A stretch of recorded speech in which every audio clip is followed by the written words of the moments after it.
The catch of the day from one of England's oldest ports, Newlyn in Cornwall in the UK southwest.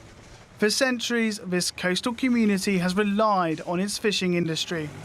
Skipper Phil Mitchell has hauled in monkfish, hake and haddock for more than 20 years, and the Brexit campaign promised local fishermen that EU vessels would not be allowed in the UK waters. They voted to leave in 2016. But Mitchell says the new trade deal is a stab in the back. It very much feels like when they wanted to do the Brexit, we were put up to the forefront. Bring back Britain and take back control of our waters, and that's what we all believe. And they were happy to use us for their campaign. And when push has come to shove, we've had to shove. And we've been dumped on from a great height.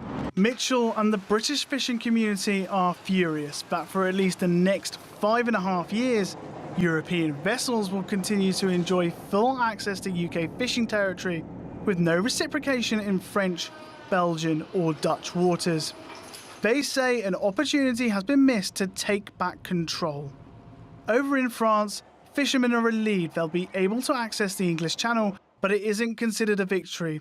Their fishing quotas have been slashed by 25%. French trawler owner Bruno Margol fully backed his country's hardball negotiation over fishing rights, even though it nearly scuppered his livelihood. After 4.5 years of back and forth between both sides, it's a sigh of relief. Honestly, with less than 10 days until the end of the transition period, I was more than worried. I felt uneasy. But this is not the end of the dispute. In 5 years' time, negotiations begin all over again, and London could withdraw EU access to its waters altogether. If that was to happen, the bloc could impose tariffs on British fish and other goods, and they'll have some leverage, as 2/3 of animals in Britain are exported to Europe. In Newlyn, they fear that whilst the bloc has access to its seas, they won't be able to compete. What we're going to see is a continuation of French boats fishing within 12 miles of the UK, large, powerful, modern vessels fishing alongside the fleet here for coastal communities. So really that unfair competition, that constant fishing pressure in our coastal zone will continue, and it's not great at all for fish or fishermen.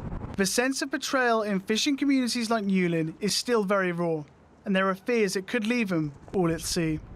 Daniel Padwick, TRT World.